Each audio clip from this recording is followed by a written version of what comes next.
అందరికీ నమస్కారం. ఒక్కోసారి ఎలా ఉంటుందంటే, ఒకే ఒక్క చిన్న వాక్యం ఓ పెద్ద ఆధ్యాత్మిక మార్గాన్నే మన కళ్ల ముందు ఆవిష్కరించగలదు. అద్భుతం కదా?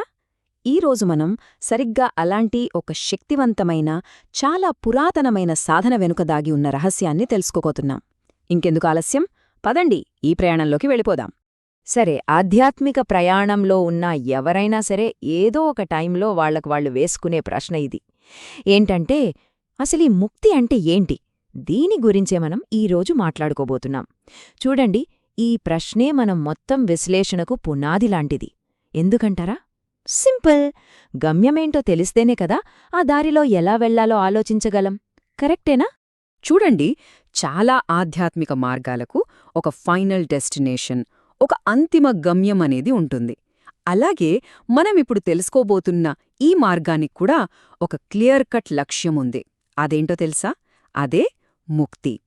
ఈ ముక్తిని వెతుక్కుంటూ వెళ్లడమే అసలైన ఆధ్యాత్మిక ప్రయాణమంటే. మరి ఇంతకీ ముక్తి అంటే ఏంటి? ఏదో మామూలు ఫ్రీడమ్ అనుకుంటే పొరపాటే. ఇది అలాంటి స్వేచ్ఛ కాదు. ఇది అన్ని బంధాల నుంచి, ముఖ్యంగా ఈ పదే పదే వచ్చే జనన మరణ చక్రముంది చూశారా, దాన్నించి పర్మనెంట్గా బయటపడ్డమన్నమాట. ఇది కేవలం ఒక ఐడియా కాదు, ఒక ఆలోచన కాదు. ఇది అనుభవించాల్సిన ఒక స్టేట్, ఒక స్థితి. అదే అల్టిమేట్ ఫ్రీడమ్, అంతిమ స్వేచ్ఛ. రైట్, లక్ష్యమేంటో తెలిసింది, అది ముక్తి. కాని ఆ గమ్యాన్ని చేరడమెలా? అదెలా సాధ్యం?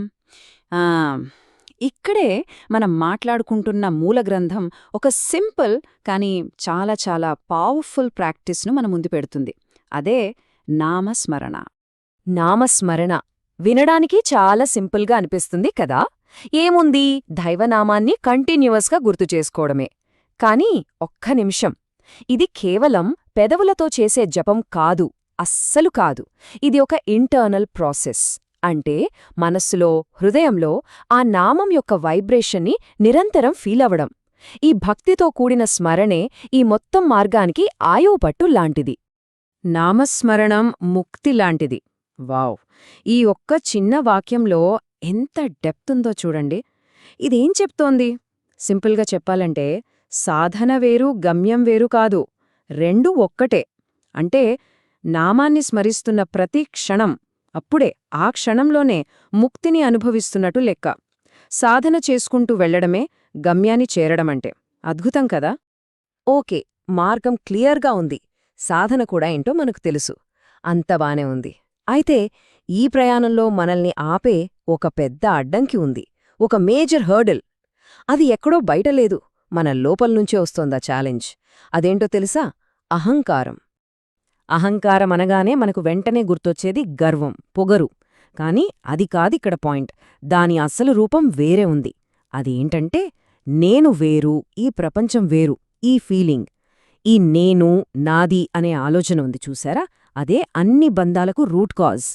ఈ సెపరేట్నెస్ ఫీలింగే మనల్ని పదే పదే ఈ జనన మరణ చక్రంలో ఇరికిస్తూ ఉంటుంది. ఇక్కడ మనం ఒక చాలా ఇంపార్టెంట్ కనెక్షన్ని గమనించాలి. మూల గ్రంథం ఏం చెబుతోందంటే, అహంకారానికి ఈ జన్మల చక్రానికి మధ్య విడదీయలేని సంబంధం ఉందట. అదెలాగంటే, లాజిక్ చూడండి.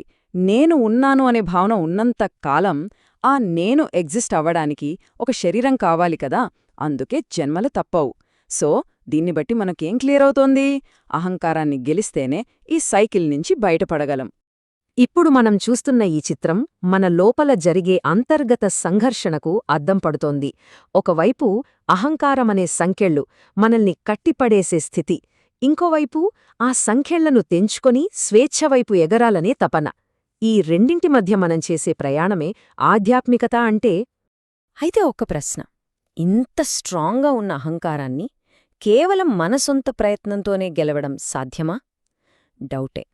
ఇక్కడే ఈ స్పిరిచువల్ ఈక్వేషన్లో చివరి కాని చాలా చాలా ముఖ్యమైన ఒక ఎలిమెంట్ ఎంటర్ అవుతుంది. అది లేకపోతే ఈ ప్రయాణం అస్సలు పూర్తి కాదు. అదే భగవదనుగ్రహం.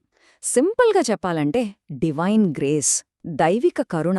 ఇది మనం కష్టపడి సంపాదించుకునేది కాదండోయ్, మన ప్రయత్నాన్ని చూసి మనకు గిఫ్ట్గా వచ్చే ఒక వరమన్నమాట. అహంకారాన్ని దాటడానికి మనకు అవసరమైన ఆ ఎక్స్ట్రా పవర్నిచ్చే హెల్ప్ ఇదే. ఒక విషయం గమనించాలి, ఇక్కడ మాత్రమే అనే పదం చాలా ముఖ్యం. మన సైడ్ నుంచి ప్రయత్నంగా నామస్మరణ అనేది కంపల్సరీ. కాని జన్మజన్మలుగా మనలో పాతుకుపోయిన ఈ అహంకారాన్ని మొత్తం రూట్తో సహా పెకిలించాలంటే దైవిక అనుగ్రహం ఉండి తీరాల్సిందే. మన సాధనే ఆ అనుగ్రహాన్ని మనవైపు అట్రాక్ట్ చేస్తుంది. సరే, ఇప్పటిదాకా మనం ముక్కలు ముక్కలుగా చూసిన ఈ పాయింట్స్ అన్నింటినీ ఇప్పుడు ఒకచోట చేర్చి చూద్దాం. ముక్తికి కంప్లీట్ పాత్ ఎలా ఉంటుందో తెలుసుకుందాం. ఈ మొత్తం ప్రయాణం యొక్క సమ్మరీ ఏంటో ఇప్పుడు మనకు క్లియర్గా అర్థమైపోతుంది. ఇదిగోండి, ముక్తికి సంపూర్ణ మార్గం కేవలం 4 సింపుల్ స్టెప్స్లో. నంబర్ 1, మన గోల్ ముక్తి అని క్లియర్గా తెలుసుకోవడం. నంబర్ 2, దీనికి అసలైన అడ్డంకి మన అహంకారమే అని రియలైజ్ అవ్వడం. నంబర్ 3, ఆ అడ్డంకిని దాటడానికి నామస్మరణను ఒక టూల్గా వాడుకోవడం. ఇక ఫైనల్గా నంబర్ 4, ఈ ప్రయత్నంలో సక్సెస్ అవ్వడానికి భగవద్ అనుగ్రహాన్ని అందుకోవడం. ఈ 4 కలిస్తేనే ఈ జర్నీ కంప్లీట్ అవుతుంది. చూసారా, మన ప్రయాణం మళ్ళీ తిరిగి మనం మొదలుపెట్టిన ఆ కీలకమైన వాక్యం దగ్గరికి వచ్చింది. ఇప్పుడీ 4 స్టెప్స్ అర్థం చేసుకున్నాక నామస్మరణ ముక్తి లాంటిది అనే వాక్యానికి ఒక కంప్లీట్ కొత్త మీనింగ్ వస్తుంది కదా. అంటే సాధన అనేది డెస్టినేషన్కి చేర్చే ఒక దారి మాత్రమే కాదు, ఆ సాధనలోనే డెస్టినేషన్ కూడా ఉంది. నామాన్ని స్మరిస్తున్న ప్రతి మూమెంట్ ఆ మూమెంట్లో మనం ముక్తిని టేస్ట్ చేస్తున్నట్టే. సరే, ముగించే ముందు ఒక చిన్న ఆలోచింపజేసే ప్రశ్న. నిరంతరం దైవనామాన్ని స్మరించడం, వినడానికి ఇంత సింపుల్గా ఉన్న ఈ ఒక్క ప్రాక్టీస్ మన జీవితాన్ని, మన అనుభవాలని, ఫైనల్గా మన డెస్టినీనే ఎలా మార్చేయగలదు? ఒక్కసారి ఆలోచించండి.